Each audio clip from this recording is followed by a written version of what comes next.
Well, the doctor is in, and today it is pediatrician Dr. Robert Wittrock from Ascension St. John Pediatric and Adolescent Medicine. And today we're talking about preventing lead poisoning in kids. Thanks for joining us. Yeah, thanks for having me on. All right, so this is a really important topic. Yes, it's been kind of a big topic for the last 50 years, just nationwide, trying to reduce lead poisoning. And the government's done a really good job of reducing lead poisoning in our system by some different government controls, but it still exists in our environment, and we still worry about it a lot as far as like the neuronal brain development of kiddos. So why do we worry about lead? So lead is something that was persistent a long time ago in pipes, paint, sometimes from different pottery or medicines from like other countries and things like that.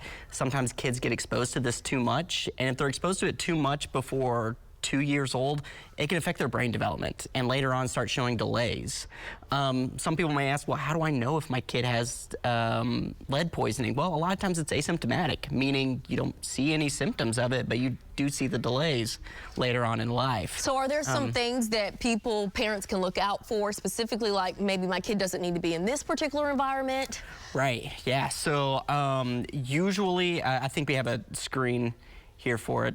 Maybe. Anyway, so the main things I look for are homes that are built or painted in the 70s or earlier are more likely to have lead-based paint in it. So a lot of times there's some chipping paint or some paint underneath that kids can get a hold of. Sometimes in soil that are near like major highways or industrial places. Sometimes there are still some lead-based pipes, some foreign-made products as well.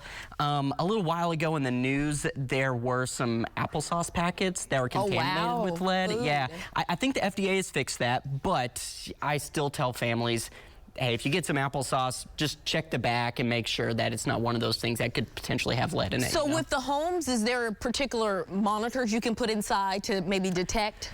Not really, but our health department's really good, and if you just give them a call and say, hey, I want my home tested for lead poisoning, they'll come out, they'll test the lead and the paint, they'll test the soil, and they'll make sure that everything is all ship-shape.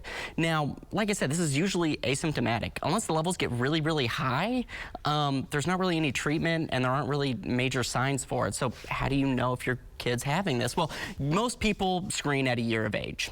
So usually at a year, either some practices will just ask you some questions about possible lead exposure, but others will just do a blood test just to make sure. And anything above 3.5, we like to try and take care of. There's no major treatment for it, but you just do what you can to try and reduce the risk to your kids. So there's no medication you can take? Not unless the levels are very, very high. And usually by the time they're that high, those kids are lots of vomiting, they look terrible, they're potentially having seizures and things like that. We don't really see that very often, but we do see the asymptomatic cases more frequently than we like. All right, Dr. Robert Wittrock, thanks for joining us as always.